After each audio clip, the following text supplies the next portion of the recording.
ദേശീയപാത നിർമ്മാണം നടക്കുന്ന കാസർഗോഡ് ജില്ലയിലെ പ്രദേശങ്ങളിൽ മതിയായ സുരക്ഷാ മുൻകരുതലിനുള്ള അടിയന്തര നടപടി സ്വീകരിക്കണമെന്ന് ജില്ലയുടെ ചുമതലയുള്ള വനം വന്യജീവി വകുപ്പ് മന്ത്രി എ.കെ. ശശീന്ദ്രൻ പറഞ്ഞു.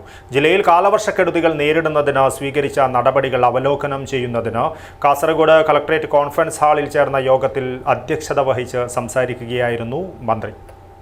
ആധുനിക രീതിയിലുള്ള മോഡുലർ ഓപ്പറേഷൻ തിയേറ്ററോടുകൂടി തിമിര ശസ്ത്രക്രിയാ രംഗത്ത് വ്യക്തിമുദ്ര പതിപ്പിച്ച ഡോക്ടർമാരുടെ സേവനത്തോടൊപ്പം ആധുനികവും നൂതനവുമായ ചികിത്സാ ഉപകരണങ്ങളും Mayya eye care centre Movie Max തിയേറ്ററിന് എതിർവശം കാസർഗോഡ്.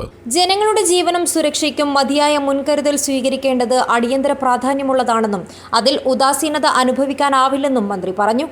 ജനങ്ങളുടെ സുരക്ഷയാണ് ഏറ്റവും പ്രധാനം. ദേശീയപാതയിൽ അപകട ഭീഷണിയിലുള്ള മണ്ണിടിച്ചിൽ നേരിടുന്ന ബേബിഞ്ച, വീരമലക്കുന്ന്, മട്ടളായിക്കുന്ന് എന്നിവിടങ്ങളിൽ അടിയന്തര സുരക്ഷ ഉറപ്പാക്കുന്നതിനും മന്ത്രി നിർദ്ദേശം നൽകി.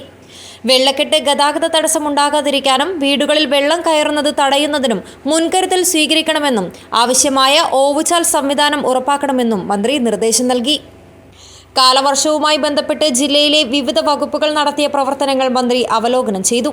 ജില്ലാ, താലൂക്ക്, പഞ്ചായത്ത് തലങ്ങളിലും വിവിധ വകുപ്പ് കാര്യാലയങ്ങളിലും കൺട്രോൾ റൂമുകൾ ആരംഭിച്ചിട്ടുണ്ട്. അവയുടെ പ്രവർത്തനം കാര്യക്ഷമമാക്കണമെന്ന് മന്ത്രി നിർദ്ദേശം നൽകി. ശക്തമായ കാറ്റ് ജില്ലയിൽ പലയിടങ്ങളിലും വൈദ്യുതി തടസ്സം ഉണ്ടാക്കുന്നുണ്ട്. വൈദ്യുതി തടസ്സം സമയബന്ധിതമായി പരിഹരിക്കുന്നതിന് ഊർജിത നടപടി സ്വീകരിക്കാൻ വൈദ്യുതി ബോർഡിന് നിർദ്ദേശം നൽകി.